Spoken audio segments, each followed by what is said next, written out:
Hello प्यारे बच्चों, मेरा नाम है ऋषभ सिंह और आप सभी देख रहे हैं आपका अपना यूट्यूब चैनल ऋषि यस क्लासेस।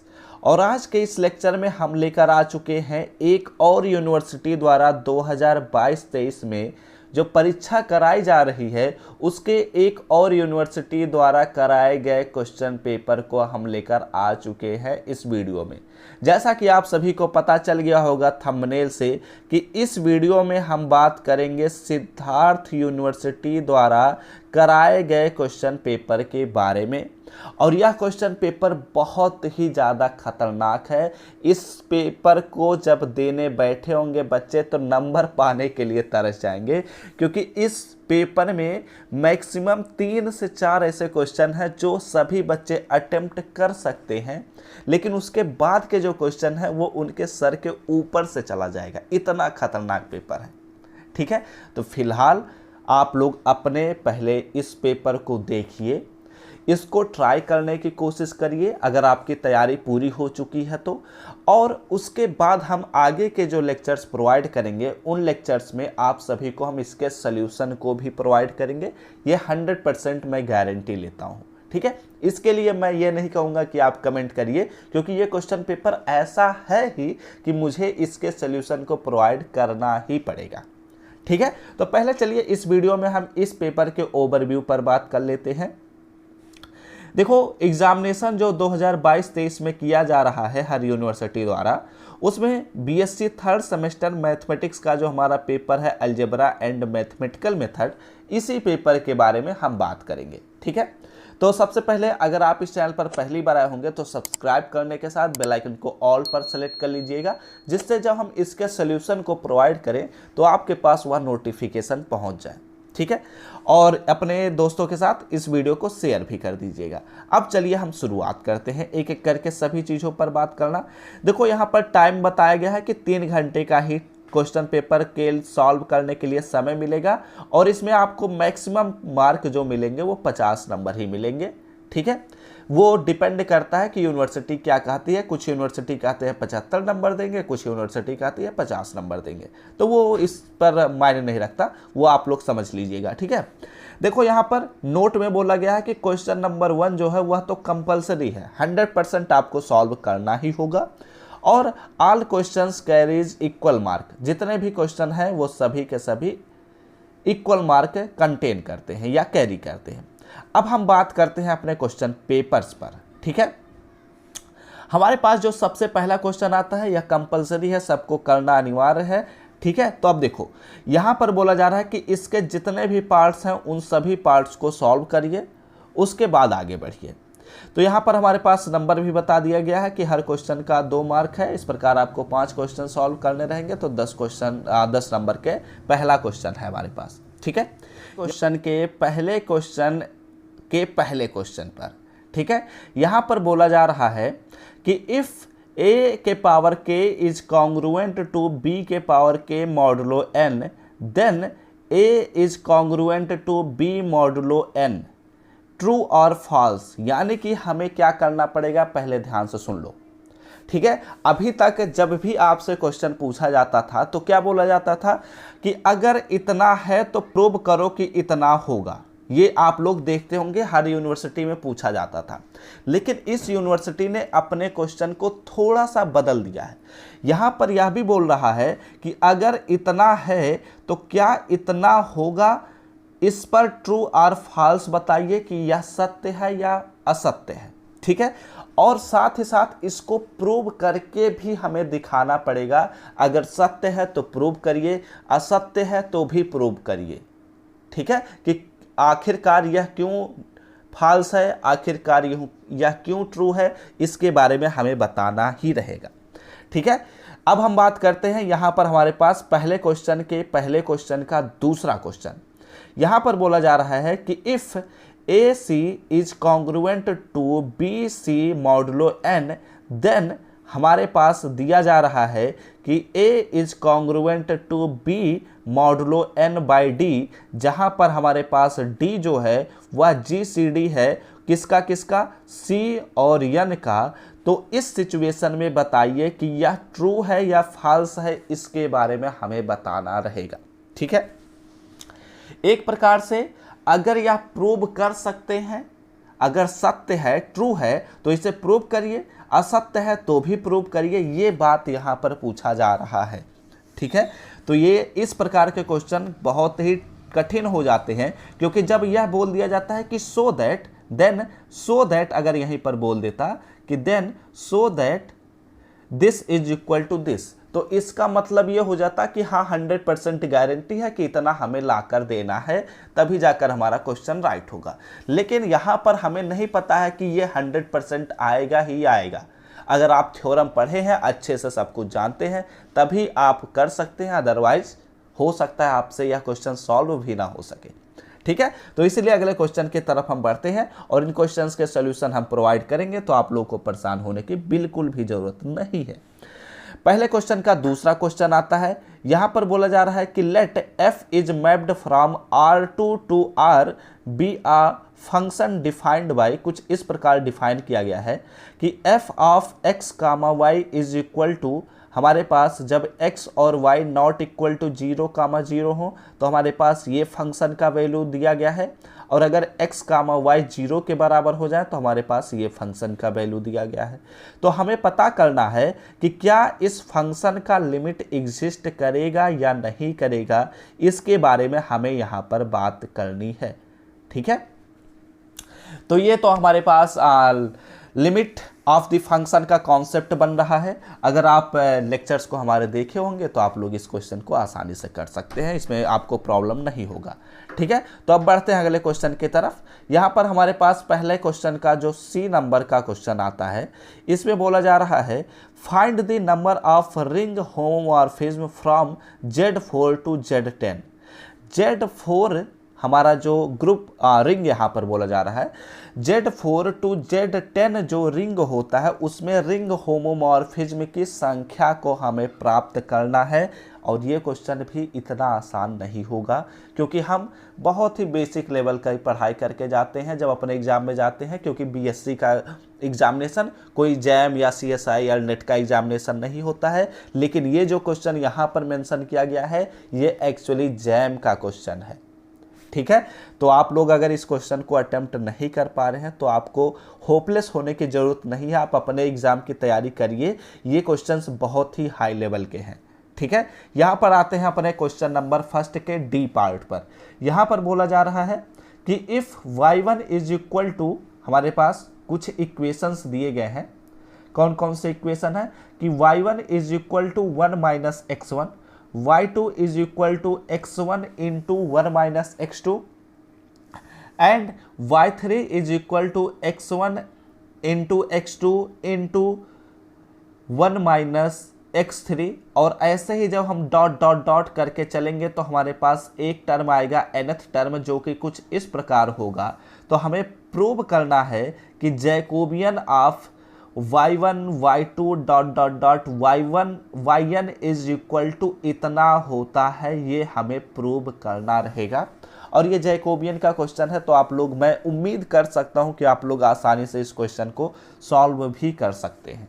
ठीक है, तो आप लोग इस क्वेश्चन को सॉल्व कर लिए होंगे, मैं उम्मीद कर सकता हूं। आगे बढ़ता हूं। ठीक है, यहां पर हमारे पास इस पेपर का मुझे लगता है सबसे आसान सा क्वेश्चन बोला गया है कि right the statement of Euler's theorem. Euler's theorem का केवल स्टेटमेंट लिख देना है, कुछ भी और नहीं करना है। इस पेपर का मुझे लगता है इससे आसान क्वेश्चन या तो लिमिट वाला क्वेश्चन होगा जो अभी हमने बी पार्ट में डिस्कस किया है, नहीं तो यही क्वेश्चन होगा।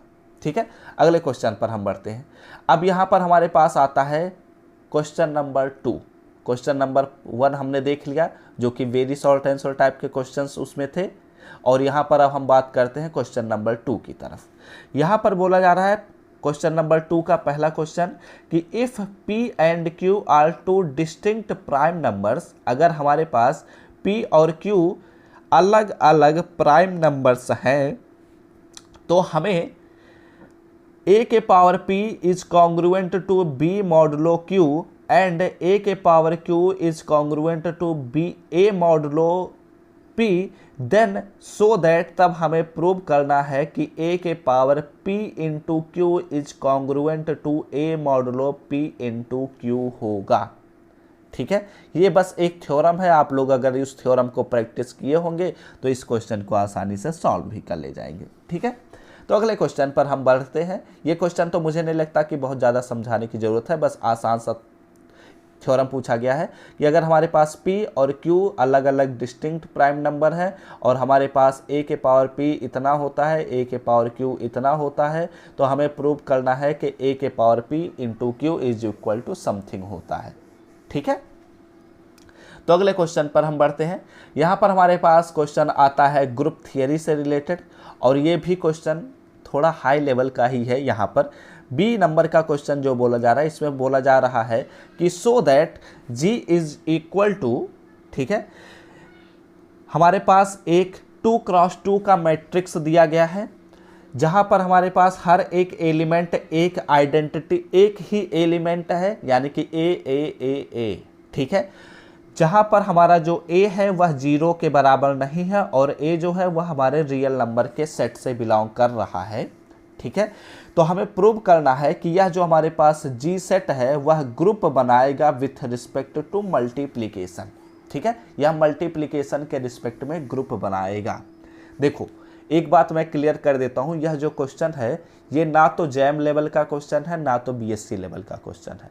ठीक है, ये क्वेश्चन आसान है लेकिन इतना भी आसान नहीं है कि अगर आप बेसिक लेवल की पढ़ाई करके जाएंगे तो आप सॉल्व कर सकते हैं, क्योंकि ये मैट्रिक्स लेवल की क्वेश्चन है। तो मैट्रिक्स के जो क्वेश्चन होते हैं वो BSc में बहुत कम ही यूनिवर्सिटी में पढ़ाए जाते हैं, लेकिन अगर आपके यूनिवर्सिटी में पढ़ाया गया होगा तो आप इस क्वेश्चन को सॉल्व कर सकते हैं, क्योंकि इस क्वेश्चन से आसान क्वेश्चन मैट्रिक्स में और कोई क्वेश्चन बनता भी नहीं है। ठीक है, तो अगले क्वेश्चन की तरफ बढ़ते हैं। यहाँ पर सभी चीज़ें मैं तो मतलब मैं तो भाई टीचर ही हूँ तो मैं तो कर ही लूँगा लेकिन फिलहाल इस क्वेश्चन को आप भी आसानी से करने के काबिल हैं अगर आप लोग अच्छे लेवल की पढ़ाई किए होंगे तो। ठीक है, तो अब बात करते हैं दूसरे क्वेश्चन के सी पार्ट पर। इसमें बोला जा रहा है कि इफ़ इन ए ग्रुप, हमारे पास एक ग्रुप है G जिसमें a के पावर 5 अगर हम करते हैं तो हमें आइडेंटिटी एलिमेंट मिल जाता है, और अगर हम a को b से मल्टीप्लाई करते हैं और a इनवर्स से मल्टीप्लाई कर देते हैं तो हमें b स्क्वायर मिल जाता है। For a comma b belongs to G then find the order of b, तो हमें b का ऑर्डर पता करना है। ठीक है, हमारे पास a का ऑर्डर दिया गया है और हमसे हमारे पास एक इक्वेशन दिया गया है कि a into B into A inverse is equal to B square होता है, तो हमें b का ऑर्डर पता करना है। और ये क्वेश्चन मुझे तो नहीं लगता कि ग्रेजुएशन में कोई भी यूनिवर्सिटी पढ़ाता होगा कभी भी। ठीक है, तो फिलहाल तो कठिन ही है आप सबके लिए, लेकिन इतना भी कठिन नहीं है। चलिए हम आगे बढ़ते हैं, इन क्वेश्चंस के हम सोल्यूशन प्रोवाइड करेंगे, आपको परेशान होने की ज़रूरत नहीं है।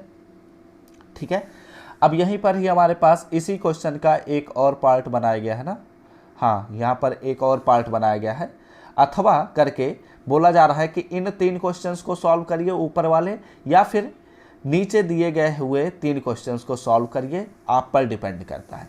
यहाँ पर हमारे पास इसका पहला क्वेश्चन बनाया जा रहा है कि find the last digit of 38 के पावर 100।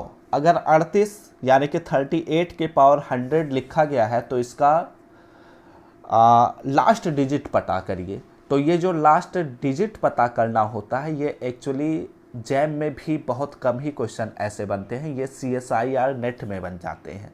ठीक है, तो मैं तो आपसे कहूँगा कि ये आपके साथ गलत हो रहा है लेकिन फ़िलहाल मैं खुश हूँ कि सिद्धार्थ यूनिवर्सिटी ने अपने पेपर पैटर्न को चेंज भी किया है, क्योंकि पिछले जब से ये DDU यूनिवर्सिटी से जुड़ा हुआ था सिद्धार्थ यूनिवर्सिटी, तब से मैं देख रहा हूँ कि इसका पेपर पैटर्न वही बार बार रिपीट हो रहे हैं, लेकिन इस बार पेपर चेंज हुआ तो ये अच्छी बात है।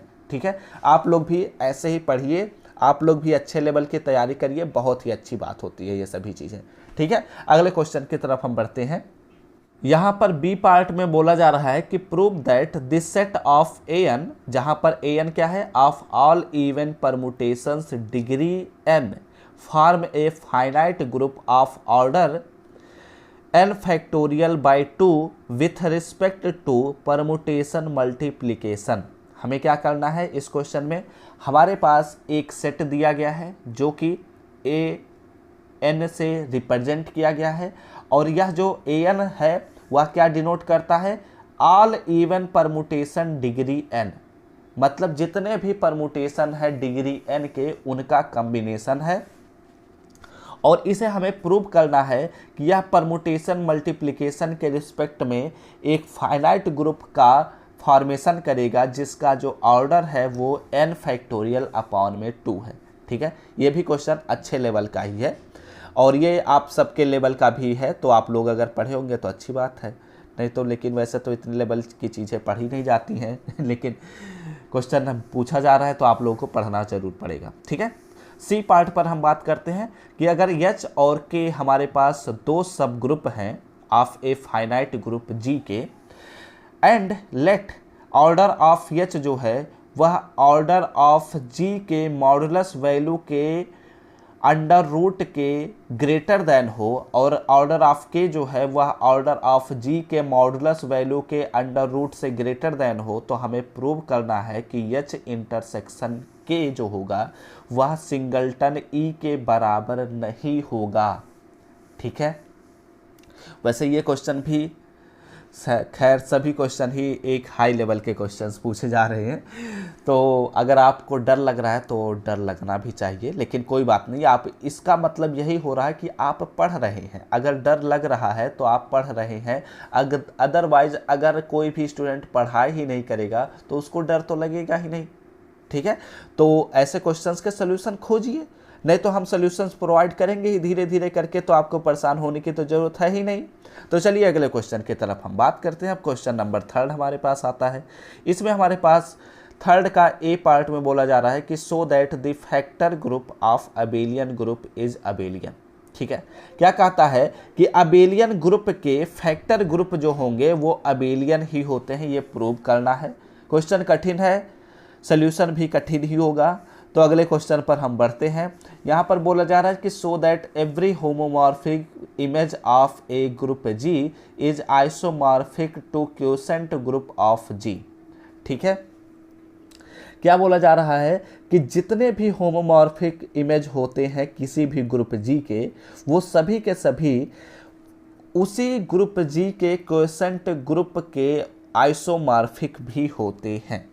ठीक है, अगले क्वेश्चन पर हम बढ़ते हैं। यहाँ पर अगला क्वेश्चन हमसे बोला जा रहा है कि prove that the quotient 2Z upon में 8Z is equal to Z4 group होता है, ये हमें प्रूव करना है। ठीक है, यानी कि अगर हम जो सेट ऑफ इंटीजर होता है उसमें 2 से मल्टीप्लाई कर दें और उसी सेट ऑफ इंटीजर में 8 से मल्टीप्लाई कर दें और इनका जब हम वैल्यू निकालेंगे तो वो Z4 ही होगा, ये हमें प्रूव करना है। यहाँ पर अगले क्वेश्चन की तरफ बढ़ते हैं। यह क्वेश्चन नंबर 3 का अगला पार्ट आता है अथवा करके। यहाँ पर बोला जा रहा है कि पहला पार्ट प्रूव दैट या दिस प्रूव, यानी कि दोनों तरीके हो सकते हैं कि दिस सम ऑफ 2 सब ring is of a ring is a सब रिंग ऑफ R। क्या बोला जा रहा है कि अगर हम एक रिंग हम लेते हैं R और इसके 2 सब रिंग बना लेते हैं जैसे R1 और R2। ठीक है, अब इनका अगर हम सम निकालते हैं तो यह भी एक सब रिंग ही होगा, ये प्रूव करना है या तो डिसप्रूव करना है। देखो दोनों पॉसिबिलिटीज जब आ जाते हैं ना तो क्वेश्चन कठिन बन जाता है। अगर प्रूव करना होता तो हम थ्योरम लगाते, प्रूव कर देते, लेकिन जब डिसप्रूव करने का ऑप्शन आ जाता है तो वहाँ पर कॉम्प्लेक्सिटी जो होती है वो ज़्यादा बढ़ जाती है। ठीक है, तो अगले क्वेश्चन पर हम बात करते हैं। अगला क्वेश्चन मैं कह सकता हूँ इस पेपर के लेवल से आसान सा क्वेश्चन है। बी पार्ट में बोला जा रहा है कि सो दैट कि हमारे पास सेट ऑफ रेशनल नंबर हमारे पास दिया गया है जहां पर हमारे पास √2i को हटा दिया गया है इज फील्ड, ये हमें प्रूव करना है। ठीक है, तो अगले क्वेश्चन पर हम बढ़ते हैं। अगला क्वेश्चन हमारे पास 4a आता है। 4 का ए पार्ट बोला जा रहा है कि let f is mapped from R2 to R be a function defined by, हमारे पास एक फंक्शन कुछ इस प्रकार दिया गया है और इस क्वेश्चन का मैं सल्यूशन आप सभी को भी कराया हूं, तो मैं आपसे उम्मीद कर सकता हूं कि इस क्वेश्चन को आप लोग कर ले गए होंगे। ठीक है, इसमें बोला जा रहा है कि यह जो हमारा फंक्शन है इसे दिखाइए कि यह कॉन्टिन्यूअस है एट पॉइंट 0, लेकिन यह डिफरेंशिएबल नहीं होता है 0, पर यह हमें प्रूव करना रहेगा। ठीक है, तो ये क्वेश्चन मैं आसान कह सकता हूँ। अगले क्वेश्चन पर हम बढ़ते हैं। अगला क्वेश्चन हमारे पास चौथे का बी पार्ट आता है। यहाँ पर मैक्सिमा एंड मिनिमा का क्वेश्चन है। यह भी क्वेश्चन बहुत ही आसान मैं कह सकता हूँ इस पेपर के लेवल से, जो हर यूनिवर्सिटी में पूछा जाता है। एक हमारे पास फंक्शन दिया गया है f of x comma Y is equal to X cube plus Y cube minus 63 into X plus Y plus 12xy। ठीक है, मैं इस क्वेश्चन को आई थिंक अभी कराने वाला हूँ मैक्सिमा एंड मिनिमा के अंतर्गत। तो इसमें पूछा जा रहा है कि इसका मैक्सिमा और मिनिमा पता करिए। ठीक है, कि किस पॉइंट पर हमें इस फंक्शन का मैक्सिमा और मिनिमा मिलेगा। ठीक है, अगले क्वेश्चन पर हम बात करते हैं। अगला क्वेश्चन भी आसान ही कह सकता हूँ इस पेपर के हिसाब से। यहाँ पर बोला जा रहा है कि find the Laplace transform 1 minus e के पावर टी अपॉन में टी। ठीक है, इसका लैप्लास ट्रांसफॉर्म पता करना है, बहुत ही आसान सा है, 1 अपॉन टी माइनस ई के पावर टी अपॉन में टी। अब इसी को सॉल्व कर दीजिए, लैप्लास ट्रांसफॉर्म निकाल लीजिए, काम खत्म। अगला क्वेश्चन इनवर्स लैप्लास ट्रांसफॉर्म से पूछा जा रहा है कि evaluate Laplace inverse log 1 minus 1 upon S square का हमें लैप्लास इनवर्स निकालना है। क्वेश्चन आसान ही है। अगले क्वेश्चन पर हम बढ़ते हैं। यह क्वेश्चन बहुत ही आने के चांसेस हैं, जो अगला क्वेश्चन मैं बोलने वाला हूँ। Evaluate the inverse Laplace transform of yes upon में यस के power 4 plus S square plus 1। I think इस क्वेश्चन को मैं सॉल्व भी कराया हूँ, तो इस क्वेश्चन को आसानी से किया भी जा सकता है। ठीक है, अगले क्वेश्चन पर हम बढ़ते हैं। क्वेश्चन नंबर 5 इस पेपर का लास्ट क्वेश्चन हम पहुंच चुके हैं। इसमें हमारे पास फोरियर सीरीज से क्वेश्चन बनता है और यह क्वेश्चन बहुत ही ज़्यादा इम्पॉर्टेंट है और मैंने इस क्वेश्चन को आई थिंक इम्पॉर्टेंट क्वेश्चन में मैंने प्रोवाइड किया है। ठीक है, क्योंकि यह क्वेश्चन बहुत ही ज़्यादा इम्पॉर्टेंट है और मैं बीएससी थर्ड सेमेस्टर मैथमेटिक्स का जो मॉडल पेपर प्रोवाइड किया था उसमें इस क्वेश्चन को मैंने मेंशन भी किया था। ठीक है, यहाँ पर क्या बोला जा रहा है कि f ऑफ x जो है वह कुछ इस प्रकार दिया गया है कि अगर x का वैल्यू पाई से छोटा हो जाए और 0 से बड़ा हो जाए तो हमारे f ऑफ x का वैल्यू x प्लस पाई मिलेगा। लेकिन अगर x का वैल्यू 0 से छोटा हो जाए और माइनस पाई से बड़ा हो जाए तो f ऑफ x का जो वैल्यू होगा वह माइनस x माइनस पाई मिलेगा। एंड हमारे पास f ऑफ x प्लस 2 पाई का वैल्यू दिया गया है कि f ऑफ x ही होगा। तो यहाँ पर क्या, हाँ, इसका तो हमें फोरियर ट्रांसफॉर्मेशन या फोरियर सीरीज पता करना रहेगा। ठीक है, अगले क्वेश्चन पर हम बढ़ते हैं और यह क्वेश्चन बहुत ही अच्छा है, आपकी यूनिवर्सिटी में भी पूछा जा सकता है, तो इस क्वेश्चन को जरूर प्रैक्टिस करिएगा। अगले क्वेश्चन पर हम बढ़ते हैं। अथवा करके हमारे पास अगला क्वेश्चन आता है, या तो ऊपर वाला क्वेश्चन कर दीजिए या तो ये वाला क्वेश्चन कर दीजिए। इसमें बोला जा रहा है कि so that the functional I Y X is equal to integration A to B Y dash X plus Y of X into D X is linear in class of C1a comma b where C1a comma b denotes the space of continuously differentiable function on a comma b। ये हमारे unit 8 से एक question बनता है जो कि बनने के चांसेस भी हैं और ये क्वेश्चन आप सभी के एग्जाम में आने के भी चांसेस हैं। ठीक है, छोटा सा क्वेश्चन है लेकिन अच्छा क्वेश्चन है। ठीक है, तो आप सभी के एग्जाम में भी आने के चांसेस हैं। इस क्वेश्चन के अगले पार्ट पर हम बात करते हैं। यहाँ पर बी पार्ट में आता है कि इफ़ द फंक्शनल, यहाँ पर उसी क्वेश्चन को लगभग थोड़ा सा रिपीट किया गया है, बस इसमें एक्सटेंड किया गया है, इसमें थोड़ा सा बढ़ाया गया है। तो आप इस क्वेश्चन को पढ़ लीजिएगा। ठीक है, और इस क्वेश्चन को जरूर प्रैक्टिस कर लीजिएगा, ऐसे क्वेश्चन आने के चांसेस रहेंगे आपके यूनिवर्सिटी में। तो अगले क्वेश्चन पर हम बढ़ते हैं और अगला क्वेश्चन हमारा ख़त्म हो चुका, यानी कि सिद्धार्थ यूनिवर्सिटी का जो यह पेपर है, इस पेपर से ख़तरनाक मुझे तो नहीं लगता कि किसी और यूनिवर्सिटी ने अपने पेपर को डिज़ाइन किया होगा। तो आप लोगों से मैं यह कहना चाहूँगा कि देखो, इस पेपर को देखकर डरना मत, पहली बात तो, क्योंकि यह पेपर एक ही यूनिवर्सिटी में आया है। आज तक ऐसा कोई भी यूनिवर्सिटी नहीं है जो ऐसे क्वेश्चंस का सिलेक्शन किया हो। लेकिन इसका मतलब ये नहीं है कि आपको इस क्वेश्चंस के प्रैक्टिस भी नहीं करने। इसका मतलब ये है कि पहले आप अपने सिलेबस को कंप्लीट करिए, जो भी आप अपने अकॉर्डिंग तैयारी कर रहे हैं उसे तैयार करिए। अगर आपको तैयारी करने में प्रॉब्लम हो रही है तो आप हमारे इस चैनल से ज्वाइन कर लीजिएगा। सब्सक्राइब करने के साथ बेल आइकन को ऑल पर भी सिलेक्ट कर लीजिएगा और प्लेलिस्ट सेक्शन में चले जाइएगा। वहाँ पर हम मैथमेटिक्स के क्लासेस को रेगुलर बेसिस पर प्रोवाइड कर रहे हैं, वहाँ से आपकी तैयारी पूरी हो जाएगी, ठीक है।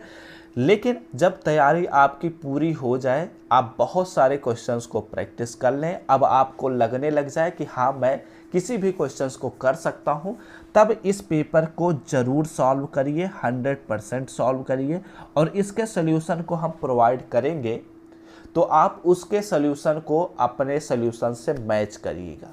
अगर आपका सल्यूशन परफेक्ट है तो बहुत ही अच्छी बात है, वैसे परफेक्ट होने के चांसेस तो कम है, लेकिन अगर हो जाता है तो बहुत ही अच्छी बात है, ठीक है। तो इसी के साथ इस लेक्चर को हम समाप्त करेंगे। आई होप आप सभी को यह लेक्चर पसंद आया होगा। अगर लेक्चर पसंद आया हो तो लाइक करिएगा। क्वेश्चन पेपर का अगर पीडीएफ चाहिए तो आप हमारे टेलीग्राम ग्रुप से ज्वाइन कर लीजिएगा, लिंक आप सभी को डिस्क्रिप्शन में मिल जाएगा। और इस चैनल पर पहली बार आए होंगे तो सब्सक्राइब करने के साथ बेल आइकन को भी ऑल पर सेलेक्ट कर लीजिएगा। तो हम सब मिलते हैं अपने नेक्स्ट लेक्चर में, तब तक पढ़ते रहिए, संघर्ष करते रहिए और सफल होते रहिए।